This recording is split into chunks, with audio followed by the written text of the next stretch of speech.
of the separation of power emerged as a distinct doctrine in his famous book Expert Deleuze, The Spirit of Laws, published in 1748. Now let's discuss about the basic feature of the doctrine of separation as enunciated by Montesquieu.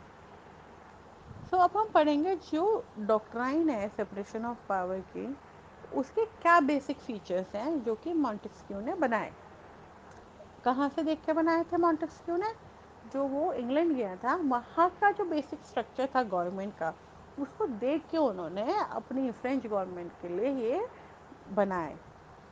So, doctrine of power, Montesquieu does not use the term federative power for the executive power in regard to external affairs. He uses the term executive to cover all internal affairs, both governmental and judicial, that is, power to apply and execute law in particular case as judicial power, and the power to enact laws as legislative power. तो Montesquieu ने क्या किया? सबसे पहला काम किया कि उन्होंने पावर का डिवीज़न किया, जो कि उन्होंने इंग्लैंड में देखा था किस तरीके से वहाँ पे सेपरेशन थी पावर्स की अलग अलग गवर्नमेंट डिपार्टमेंट में। तो उन्होंने ऐसे ही किया, उन्होंने एक्सटर्नल अफेयर अपने डिपार्टमेंट में पावर्स क्रिएट करी। उन्होंने फेडरेटिव पावर तो नहीं बनाए, लेकिन उन्होंने एग्जीक्यूटिव पावर को एक तरीके से इंटरनल पावर का हिस्सा बनाया। साथ ही साथ जुडिशरी को काफ़ी वैल्यू दी, जिससे क्या हुआ, जिससे अच्छे अच्छे लॉज क्रिएट हुए और लेजिस्लेचर ने लॉज बनाने का काम शुरू कर दिया।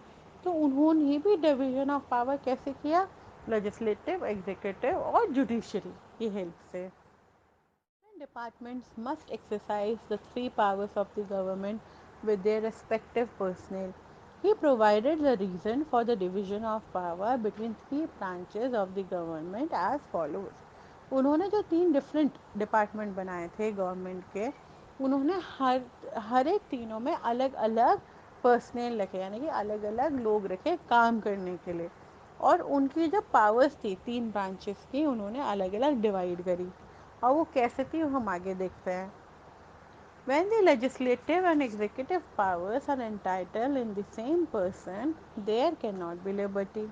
It may lead to apprehension that the monarch may enact tyrannical laws and execute them in a tyrannical manner, as the same agency becomes the maker and executor of the laws.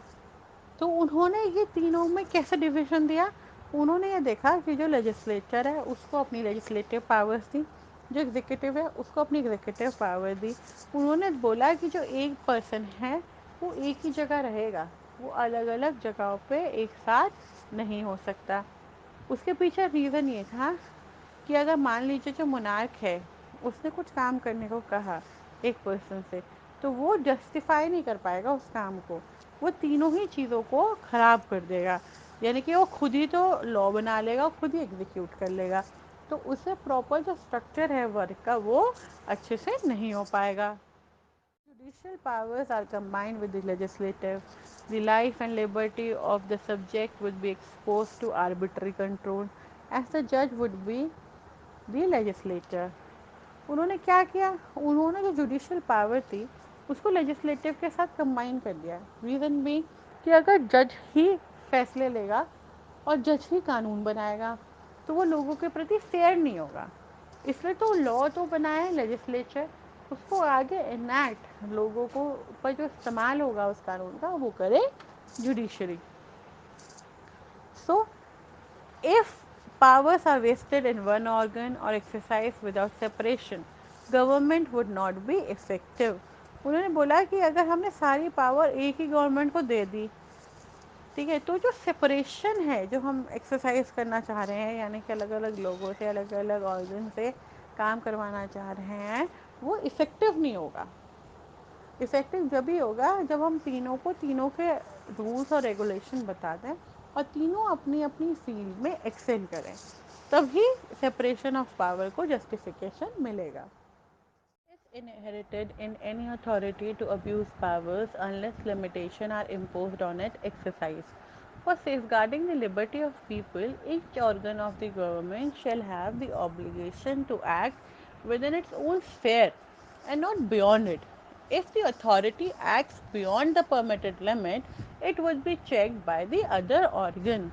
Students, क्या होता है कि जब भी कभी हम कुछ powers देते हैं किसी को, तो बहुत से लोग तो उन पावर्स का एडवांटेज लेते हैं, बहुत से लोग उन पावर्स को मिसयूज़ भी करते हैं। तो उस मिसयूज़ से बचने के लिए और एक दूसरे के काम में दखल अंदाजी ना करने के लिए इस सेपरेशन ऑफ पावर्स का यूज़ किया, ताकि लोग बाग अपने ही स्फेयर में, स्फेयर होता है अपने एरिया में, अपने ही एरिया में काम करें और किसी के दूसरे के एरिया में दखल ना दें. This means that executive organ shall exercise some control over legislative and judiciary, the legislative organ over executive and judiciary over legislative and executive organs. The system of checking the encroachment of powers by each organ and thus balancing the division of powers is termed as system of check and balance. Student, system of checks and balances क्या होती है? Checks and balances का क्या मतलब है? Check का मतलब है किसी चीज़ को चेक करना, देखना कि वो सही है या नहीं. बैलेंसेस का मतलब होता है उस चीज़ को बैलेंस करना, इक्वलाइज करना. तो जो ये सिस्टम है, ये कैसे वर्क करता है? ये ऐसे वर्क करता है कि मान लीजिए कि 3 ऑर्गन है, लेजिस्लेटिव, एग्जीक्यूटिव, जुडिशरी. इसमें अगर लेजिस्लेचर कुछ प्रॉब्लम कर रहा है तो एग्जीक्यूटिव और जुडिशरी उसको हैंडल कर सकते हैं. अगर एग्जीक्यूटिव प्रॉब्लम कर रहा है तो लेजिस्लेचर एंड जुडिशरी हैंडल कर सकते हैं. अगर जुडिशरी कुछ प्रॉब्लम कर रही है तो लेजिस्लेचर और एग्जीक्यूटिव इसको हैंडल कर सकते हैं. मतलब ये तीनों ऑर्गन आपस में ही एक दूसरे को चेक कर लेते हैं और आपस में ही एक दूसरे की किसी भी प्रॉब्लम है उसको बैलेंस कर लेते हैं. तो इस सिस्टम को हम चेक एंड बैलेंस कहते हैं. इसका ये भी फ़ायदा है कि जब हमने अलग अलग पावर्स को सेपरेट कर दिया है अलग अलग ऑर्गन्स के लिए, तो सबको पता है कि सबकी लिमिटेशंस कितनी है, सबको पता है कि सबका काम क्या है.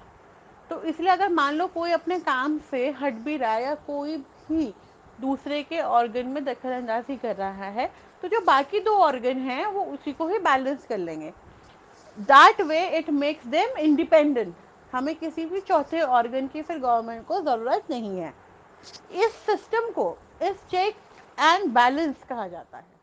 Kind of overview is the correct meaning of the maximal poverty relay power, which means power halts power.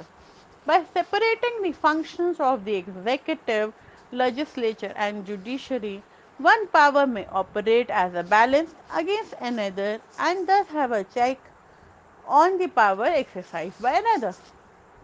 Student, ये एक फ्रेंच कहावत है, मैक्सिमी है, पोवर टेले पोवर मीन्स पावर हॉल्ट पावर, यानी कि पावर को ही पावर संभाल सकती है. तो अगर मान लीजिए कोई एक एग्जीक्यूटिव फंक्शन है, ठीक है, उसके ऊपर अगर किसी को बैलेंस करना है या चेक करना है तो उसी के इक्वलेंट जो पावर अथॉरिटी रखता होगा वही चेक और बैलेंस कर सकता है. तो इसलिए जब तीनों ही ऑर्गन्स के पास स्टूडेंट पूरी पूरी पावर है और वो समान है इन नेचर, तो वो एक दूसरे के ऊपर चेक एंड बैलेंसेस रख सकते हैं. ये जो नीचे फिगर है ये आपको बहुत क्लियरली डिपिक्ट कर रही है इस तरह के पावर को. Checks and balances of power जो हम अभी पढ़ रहे थे, check and balances of power क्या है? अभी मैंने आपको बहुत क्लियरली बताया कि तीनों ऑर्गन पे चेक और बैलेंस रखने के तरीके को, यानी कि वो ठीक ठाक काम कर रहे हैं कि नहीं, उनमें कोई परेशानी है कि नहीं, अगर कोई भी गलत काम कर रहा है या किसी भी ऑर्गन ठीक से वर्क नहीं कर रहा है for the sake of humanity, लोगों के जस्टिस के लिए, कि वो ठीक से कानून नहीं बना रहा है या ठीक से एग्जीक्यूट नहीं हो रहा कानून, या जो जुडिशरी है वो ठीक से उसको लोगों तक अप्लाई नहीं कर रही है, तो उसको देख रेख करने के लिए उस सिस्टम को कहा जाता है check and balance. Of the concept of check and balances is specifically credited to Montesquieu. This concept provides a system-based regulation that allows one branch to limit another. The following chart explains the operation of check and balance mechanism between the different organs of the United States. ये वाला जो है student, नीचे जो chart है, ये हमें United state के जो ऑर्गन्स है उनके ऊपर कैसे वो चेक एंड बैलेंसेस मेंटेन करते हैं, या उसको डेमोग्राफ कर रहा है।